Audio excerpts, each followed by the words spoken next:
Good evening বন্ধুরা, আপনারা কেমন আছেন? আশা করি আপনারা ভালো আছেন। আজকে আমি আরও একটা নতুন ভিডিও নিয়ে আসলাম। স্কিপ করবেন না, আপনারা ভিডিওটা দেখবেন। আজকে আমার রান্নাতে আছে ফুলকপি পকোড়ি। শীতের দিনে ধনিয়া থাকলে পকোড়ি না খেলে কেমনে চলবে? চা দিয়ে খেলে তো আরও ভালো লাগে, গরম গরম পকোড়ি দিয়ে চা। তাই আমি আজকে ফুলকপি পকোড়ি বানাবো। ফুলকপি পেঁয়াজ কেটে রেডি করলাম ধনিয়া সহিত। এখন আমি এখানে বেসন দিয়ে দেব 2 চামচ, সঙ্গে কর্নফ্লোর দিয়ে দেব। কর্নফ্লোর দিয়ে দিলাম আমি। এখন এখানে বেকিং পাউডার অল্প দিয়ে দেব, লবণ অল্প, হলুদ গুঁড়ো, জিরে গুঁড়ো, শুকনো লঙ্কা গুঁড়ো আর কাশ্মীরি মির্চ পাউডার অল্প দিয়ে দেব। এটা রেগুলার বেসিসে যে মশলাগুলো লাগে ওইটাই।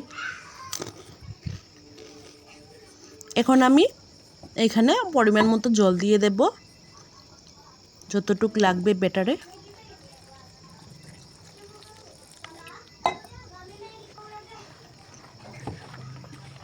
ভালোভাবে মিক্স করে দিয়ে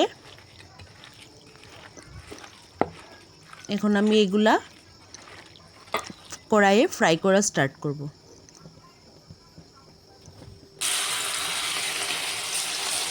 এই যে পকোড়ি ছোট ছোট করে দেওয়া স্টার্ট করলাম। তেল অনেক গরম আছে।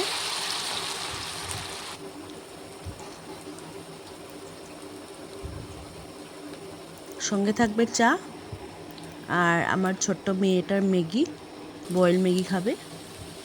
উল্টিয়ে দিলাম বড়াটা। Ready to serve.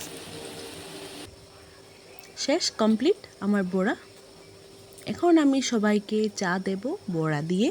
গরম গরম বড়া এইদিকে কড়াইয়ে ভেজে ভেজে ওদেরকে খাওয়াতে বসাবো। এই যে ধোঁয়া বেরোচ্ছে বড়ার থেকে। Ready to serve. Thank you.